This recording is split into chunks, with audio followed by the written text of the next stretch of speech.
1990 کے جب اخیر پہ آپ نے وہ اپنی تقریر کی تھی اسلام رسپانس ٹو کنٹمپریری ایشوز، اس میں آپ نے رشیا کے بارے ذکر کیا تھا کہ یہ باقی مغربی اقوام جو ہیں سمجھتی ہیں کہ یہ ملک ختم ہو گیا، یہ غلط ہے. بالکل ٹھیک ہے. اور لیکن اس وقت جو وہاں پہ حالات ہو رہے ہیں مثلاً چچنیا میں اور اس قسم کے، وہاں پہ لگ رہا ہے چچنیا کس حصے میں واقع ہے؟ ساؤتھ میں، جنوبی ریاستوں میں نسبتاً شمال کی طرف ہے. یہ جو دربند کا علاقہ ہے اس سے اس کا ساحل ملتا ہے نا چچنیا کا.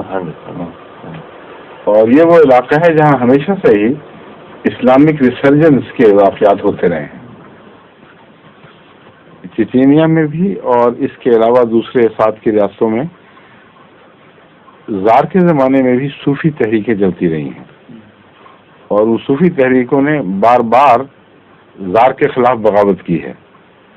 بس ان کی قوم کی فہرست میں داخل ہے کہ یورپین تسلط کو قبول نہیں کرتے اور بار بار ان سے کسی نہ کسی نام پر لڑتے رہے ہیں. تو وہی مزاج ابھی تک قائم ہے.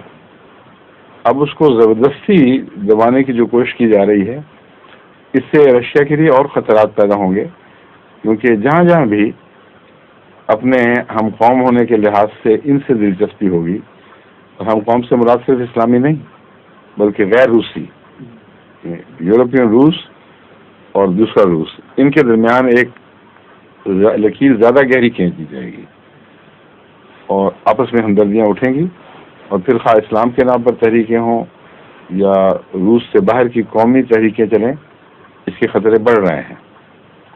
اس لیے میں نے اس میں اس طرح کھول کر ضرور بیان کیا تو میرے سامنے نہیں تھے واقعات، لیکن آپ ٹھیک کہہ رہے ہیں کہ میں نے وارننگ ان کو دی تھی کہ روس کو پٹا ہوا مورا نہ سمجھو، اس میں ابھی بڑی جان ہے، اس کئی مسائل اس کے ساتھ وابستہ ہیں، اس کے ساتھ احتیاط کا سلوک کرو ورنہ کوئی نقصان پہنچے گا. وہ اس کتاب میں انہوں نے بڑی محنت کی تھی.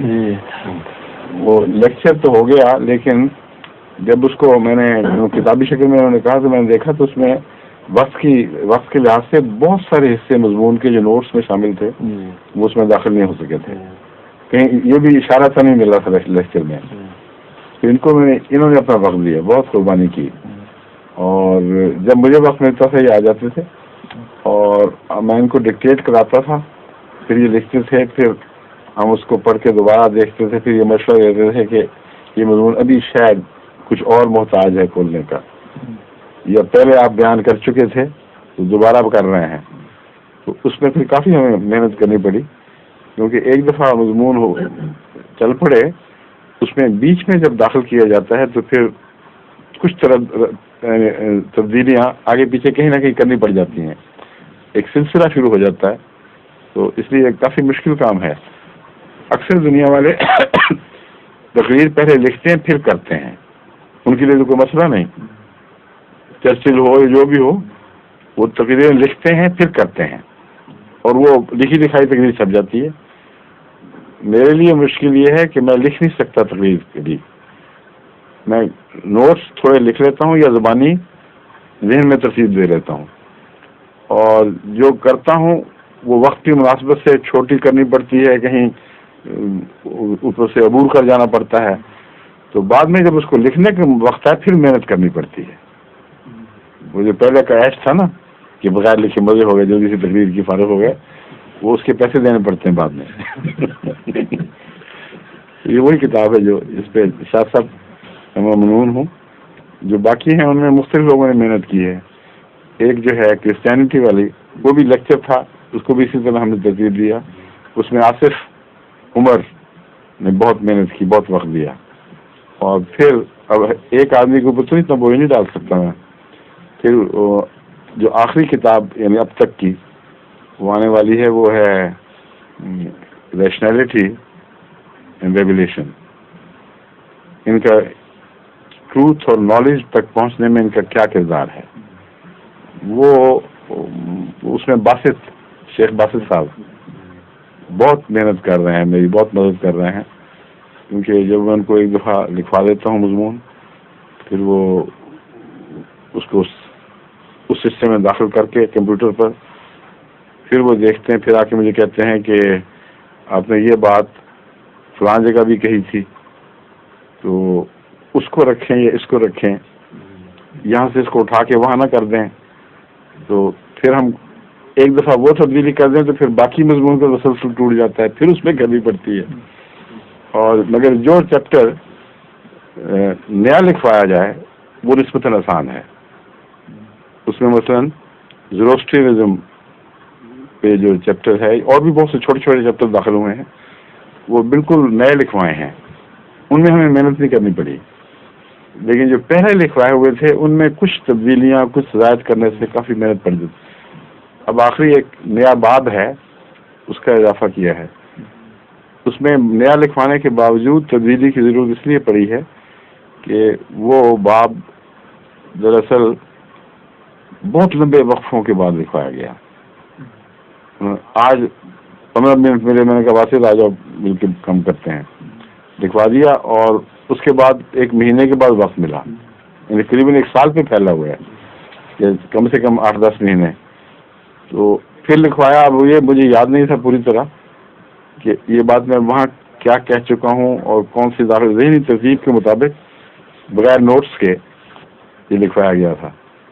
تو جب وہ مکمل ہوا تو باسط صاحب لے کے آئے اپنا کمپیوٹر کہ یہ دیکھیں جی یہ باتیں ہیں، ان میں فلاں جگہ آپ نے یہ بات یوں لکھوائی تھی، وہ مجھے زیادہ اچھی لگ رہی ہے، یہاں وہی بات بیان کی ہوئی ہے، تکرار تو بہرحال نہیں ہونی چاہیے، تو اس کو اٹھائیں تو یہاں رکھیں، تو کیا خیال ہے؟ میں نے کہا چلو کر دو اس طرح. وہ انہوں نے اٹھائی تو وہ جو جگہ خالی ہوئی اس کا جوڑ نہیں ملتا تھا.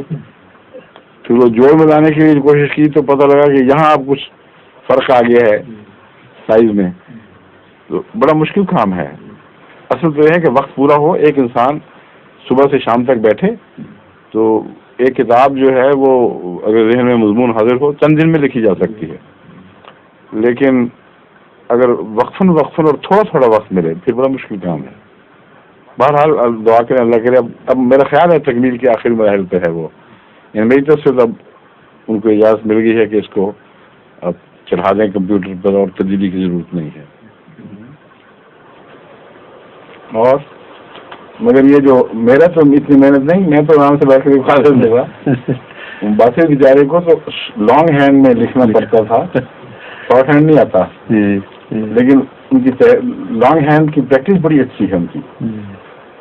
بعض میں حیران ہو جاتا ہے، کافی تیز بولنے لگ جاتا تھا، وہ لکھتے جاتے تھے، کہیں کہیں روکنا پڑتا ہم کو، بس اب کافی ہو گئی تھوڑا سا واپس چلیں. لیکن اس میں پھر یہ تھا کہ بعض لفظ سمجھ نہیں آئے، بعض دفعہ لکھنے میں چھوٹ گئے، اس کو بھی پھر دوبارہ پھر غور کر کے دیکھنا پڑتا تھا کون سا تھا لفظ یہاں، اور اس میں وقت تھوڑا سا وقت زیادہ دینا پڑتا ہے. یہ اصل محنت تو لکھنے والے کی ہے. میں نے دیکھا جب آپ لکھوا رہے تھے آپ بھی تو، ہاں یہ دعا ہے اس کی، اس وقت عموماً جب پہلے آپ نے کچھ نوٹ لکھوائے تو بعد میں بعض دفعہ وہاں سے شروع کرتے تھے تو بالکل بیانی وہی الفاظ آپ استعمال کرتے تھے جو پہلے استعمال کرتے، یعنی کہ کوئی اس میں تبدیلی ظاہر نہیں ہوتی تھی، وہی خیالات وہی آتے تھے. مگر اسی مضمون کو بیان کرتے ہوئے بعض دفعہ دوسری مثالیں میں نے دے دی، وہاں جا کے مشکل پڑی ہے. اور بعض لوگوں کو لگتا تھا کہ وہاں زیادہ خوبصورت ہو گیا، زیادہ کھل کے بات آئی ہے، لیکن اس کے مضمون میں فرق نہیں ہے. وہ آپ ٹھیک کہہ رہے ہیں. یہ تو شاہ صاحب مجھے کہا کرتے تھے آپ نے انہی الفاظ میں یہ بات پہلے لکھوائی ہوئی ہے، پھر ہم واپس جاتے تھے دیکھتے تھے واقعی بات ٹھیک نکلتی تھی. ہاں اچھا، اور بتائیں آپ سوال. ضرور